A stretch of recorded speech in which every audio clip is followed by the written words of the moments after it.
یہ MSL کے نوجوان اب قوم اپنی کو جگائیں گے۔ اس حالات کے اندر جب وطن عزیز کے اندر مایوسیاں پھیلی ہوئی ہیں، پاکستان کا نام لینے والا کوئی نہیں نظر آتا، پاکستان کے خلاف باتیں کرنے والے لوگ نظر آتے ہیں، حالانکہ جو پاکستان کے خلاف بات کرتا ہے، اس دھرتی کو گالی دیتا ہے، وطن کے خلاف کچھ بات کرتا ہے، وہ یہ بھول جاتا ہے کہ جب ہم نے یہ وطن حاصل کرنے چلے تھے، برسوں کی محنت کے بعد دہائیوں پہ محیط ہم نے کمپین چلائی تھی، قائد اعظم نے، ان کے ساتھیوں نے پاکستان کو حاصل کرنے کے لیے محنت کی تھی، کوشش کی تھی، تگ-و-دو کی تھی، 47 کے اندر بالآخر یہ وطن ہمیں حاصل ہوا، لاکھوں قربانیوں کے بعد حاصل ہوا، دنیا کی سب سے بڑی ہجرت کرنے کے بعد یہ وطن حاصل ہوا، ماں بہنوں کی عصمتوں کو تار تار کروانے کے بعد یہ وطن حاصل ہوا، ماں کو پیٹوں کے اندر بچوں کو زندہ نکال کے نیزوں کے اوپر لٹکانے کے بعد یہ وطن حاصل ہوا۔ جس دریا کا پانی نیلا تھا، گندلا تھا، اس دریا کا پانی سرخ ہو گیا ہمارے خون کی وجہ سے، ہمارے آباء و اجداد کے خون کی وجہ سے، اتنی قربانیاں دینے کے بعد یہ وطن حاصل ہوا۔ کئی لوگ ایسے تھے جو مہاجر کیمپوں کے اندر آباد ہوئے، ان کو مہاجر کیمپوں کے اندر رکھنے کے لیے پاکستان کے اندر گنجائش موجود نہیں تھی، انہیں واپس ہندوؤں کے رحم و کرم کے اوپر، سکھوں کے رحم و کرم کے اوپر واپس جانا پڑا۔ کتنی ہی ہماری نوجوان مائیں تھیں، بیٹیاں تھیں، ہمارے بزرگ تھے، وہ ہندوستان کے اندر رہ گئے۔ آج بھی ہندو کا ظلم و ستم برداشت کرتے ہیں، ہم جب وطن کو گالی دیتے ہیں، ہم اس دھرتی کے خلاف کچھ بات کرتے ہیں، ہم یہ بھول جاتے ہیں ہمارے آباء و اجداد نے کتنی قربانیاں دی تھی۔ ہم مسائل موجود ہیں، مسئلے موجود ہیں، عزیز طلباء، ان سے انکار نہیں کیا جا سکتا، لیکن مسائل کو حل کرنا چاہیے، ان کے حل کی طرف جانا چاہیے۔ اصل وجہ کیا ہے؟ جب 47 کے اندر خالص لیڈرشپ، مخلص لیڈرشپ اس وطن پاکستان کو میسر تھی، جس نے پاکستان بنایا، قائد اعظم تھے، گورنر پاکستان بنے، چند ماہ کے بعد فوت ہو جاتے ہیں، لیاقت علی خان ہے، ان کو شہید کر دیا جاتا ہے، جو اصل مسلم لیگ تھی اس کو ہائی جیک کر لیا جاتا ہے، پھر اس وطن کے اوپر جو ہے درندے مسلط کر دی جاتے ہیں، وہ کوئی جمہوریت کی شکل کے اندر ہو، وہ کوئی آمریت کی شکل کے اندر ہو، وہ اس وطن کے نوجوانوں کو، اس وطن کے وسائل کو، اس وطن کے اوپر قبضہ کر لیتے ہیں، اشرافیہ اور مافیا کا راج اس وطن کے اوپر شروع ہو جاتا ہے۔ آج 76 سال گزر چکے، اشرافیہ اور مافیا کا راج بڑھتا جا رہا ہے۔ یہ اصل مسئلہ ہے۔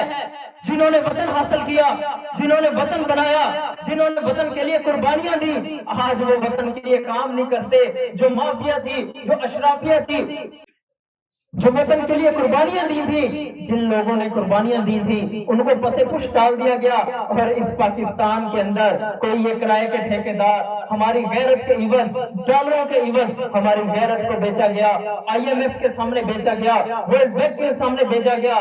نتیجے کے اندر ہمیں موٹر وے تو حاصل ہو گئے، نتیجے کے اندر ہم نے ڈیولپمنٹ کے اندر تو کام کر لیا، لیکن عزیز بھائیو 47 کے اندر جو قومی غیرت تھی آج وہ ہمیں نظر نہیں آتی۔ پاکستان 130 بلین ڈالر سے زائد کا مقروض ہو چکا۔ ہر پاکستانی پیدا ہونے والا بچہ پیدا ہونے سے پہلے 2.5 لاکھ کا مقروض ہوتا ہے۔ تعلیم کو مہنگا کر دیا گیا۔ ایک عام پاکستانی جو مڈل کلاس فیملی سے تعلق رکھتا ہے، اس کی جو زندگی ہے وہ زندگی گزارنے کے لیے زندگی اس کے لیے تنگ کر دی گئی۔ وسائل اس کے پاس موجود نہیں ہے، مسائل اس وطن کے اندر موجود ہے۔ 2023 کی بات کریں تو عزیز طلبہ 5 لاکھ جو پاکستانی ہیں وہ اس ملک کو چھوڑ کر باہر جا چکے ہیں۔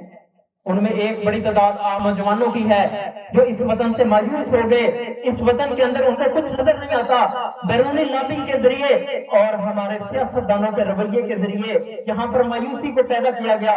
روزگار نہیں ہے، اچھی تعلیم نہیں ہے، اچھے روزگار کے مواقع یہاں پر مہیا نہیں کیے جاتے۔ نتیجے کے اندر نوجوان جن کے بزرگوں نے قربانیاں دی تھی، ہم آج اس خون کے ساتھ غداری کر کے اس وطن کو چھوڑ کر باہر جا رہے ہیں۔ ہمارا یہاں پر فیوچر نہیں ہے۔ ہم اس دھرتی کے لیے قربانیاں جس دھرتی کو قربانیاں دے کے حاصل کیا تھا، آج اس دھرتی کو ہم گالی دیتے نظر آتے ہیں۔ عزیز بھائیو یہ اس کا حل نہیں ہے، اس کو چھوڑ کے جانا اس کا حل نہیں ہے۔ اس کے اندر رہ کر میرے گھر کے مسائل ہوں، میرے فیملی کے مسائل ہوں، میں خود حل کرتا ہوں۔ یہ میرا وطن ہے جس کو ہمارے آباء و اجداد نے قربانیاں دے کے حاصل کیا تھا، 16 لاکھ سے زائد قربانیاں دی گئی، اس وطن کو حاصل کیا۔ عزیز بھائیو اس وطن کو بھی ہم نے ٹھیک کرنا ہے۔ کرنے کی ضرورت کیا ہے؟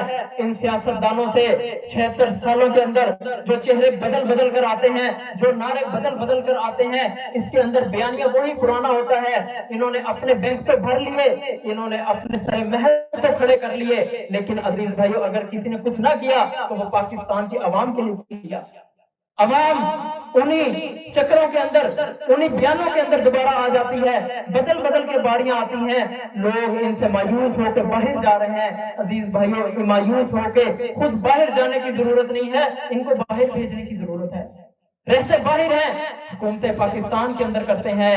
میں نوجوانوں سے ایک مشہور بڑی کوٹیشن ہے، وہ کہتے ہیں کوئی بھی ملک ترقی نہیں کر سکتا جب تک اس کے نوجوان سیاست کو بطور پیشے اختیار نہیں کرتے۔ ہمیں اس میدان کے اندر اترنے کی ضرورت ہے۔ پاکستان کی اسمبلی کے اندر دیکھ لیں کتنے لوگ ہیں جو یہ M P M N As ہیں، کتنے ینگ پولیٹیشین نظر آتے ہیں، چند کے علاوہ نظر نہیں آتے۔ ان 200-300 خاندانوں کے اوپر ہم نے پاکستان کو ان کے حوالے کیا ہوا ہے، پاکستان ان کے رحم و کرم کے اوپر چھوڑا ہوا ہے۔ عزیز بھائیو ضرورت اس بات کی ہے ہم اس گندے سسٹم کے اندر ان کو اس سسٹم سے آؤٹ کریں، اس سسٹم کو صاف کریں۔ ہم کیا کر سکتے ہیں؟ ایک میں بات آپ کے سامنے رکھوں گا سمارٹ لیڈرشپ کے نام سے، کہ جو میرا حلقہ ہے، جس ٹاؤن کے اندر، جس محلے کے اندر، جس علاقے ہاسٹل ادارے کے اندر میں رہتا ہوں، وہ ادارہ میرا ریفرنس پوائنٹ ہے، وہ ٹاؤن، وہ میرا گاؤں، وہ میرا محلہ، وہ ریفرنس پوائنٹ ہے۔ میں اس ریفرنس پوائنٹ کے اندر کام کرنا شروع کروں، اس محلے کے اندر کام کرنا شروع کروں۔ آپ اتنے سارے نوجوان ہیں، آپ علی گڑھ کے نوجوانوں کو پڑھیں، انہوں نے کام کیا تھا، آج بھی ہم اپنے ٹاؤن کے اندر، اپنے محلے کے اندر کام کرنا شروع کریں۔ 1000 کا گاؤں ہوتا ہے، اس کے اندر کوئی نوجوانوں کی ہم ٹیم بناتے ہیں۔ مسلم اسٹوڈنٹس لیگ ان کاموں کو لے کر کر رہی ہے، ہم وہاں پر ٹیم بناتے ہیں۔ گاؤں کی سطح کے اوپر جو مسائل ہوتے ہیں، کیا ایک گاؤں میں سے جس کی 1000 آبادی ہو، 200-300 لوگ پڑھ کے کیا وہاں پر 100 لوگوں کو ایجوکیٹ نہیں کر سکتے؟ میں اپنے گاؤں سے نکلا ہوں، میں نے تو ایم فل کر لی، پی ایچ ڈی کر لی، میں نے اچھی اسٹڈی، اچھی جاب کر لی، کیا میں نے اپنے علاقے جس سے میں نکلا ہوں میں نے اس کو کتنا ایجوکیٹ کیا ہے؟ میں نے اس کو کتنا ڈیلیور کیا ہے؟ میں اس کے لیے کوئی کام نہیں کرتا۔ تو عزیز بھائیو میں آپ کے سامنے سمارٹ لیڈرشپ کے نام سے ایک ماڈل آپ کے سامنے رکھتا ہوں کہ ہم اپنے محلے کی سطح پہ، گاؤں کی سطح پہ نوجوانوں کی کمیٹیاں بنائیں، ان کو یہ کام دے، باہر سے آ کے کسی کونسلر نے، ایم پی ایم این اے نے ہمارے کام نہیں کرنے، ہم نے اپنے کام خود کرنے ہیں۔ آپ وسائل اکٹھے کریں، ہمارے پورے ملک کے اندر اس طرح کی باڈیز، یہ ورکنگ باڈیز ہماری فعال ہیں جنہوں نے مثالی کام کر کے دکھایا، وسائل کو خود جنریٹ کیے۔ 76 سال کے اندر ایک کونسلر جو ہے گٹر کا ڈھکن حل نہیں کر سکتا۔ 1000 کی آبادی کے اندر چند ایسے طالب علم بھائی ہوتے ہیں جو مہنگی تعلیم کی وجہ سے وہ تعلیم کے اخراجات افورڈ نہیں کر سکتے، ان کے والدین ان کو بچوں کو ورکشاپ کے اوپر مزدوری کے لیے بھیجتے ہیں۔ کیا 1000 کی آبادی مل کے 10 15 20 50 ان بچوں کا خرچہ نہیں اٹھا سکتی؟ جہاں پر ایک والد 8 بچوں کا خرچہ اٹھاتا ہے، وہاں پر ایک کے بچے کی گورنمنٹ ادارے کے اندر داخلہ کروا دے۔ تو عزیز بھائیو ہم یہ ماڈل لے کر چل رہے ہیں، ہم آپ کو بھی یہی دعوت دیتے ہیں کہ اپنے آپ سے خود کریں۔ انشاءاللہ جب آپ یہ کام خود شروع کریں گے، یہ جو سیاستدان جنہوں نے گدھ کی طرح اس وطن کو نوچا ہوا ہے، یہ انشاءاللہ ان کی ضرورت ختم ہو جائے گی۔ اس میدان کے اندر ہم خود کھڑے ہو جائیں گے، ہم اپنے مسائل خود حل کرنے لگ جائیں گے۔ شاید اس شعر کے ساتھ میں اپنی بات کو ختم کرتا ہوں۔ اے وطن کی مٹی مجھے ایڑیاں رگڑنے دے، مجھے یقین ہے چشمہ یہیں سے نکلے گا۔ وآخر دعوانا الحمدللہ رب العالمین۔ اب قوم اپنی کو جگائیں گے، ہر دل کی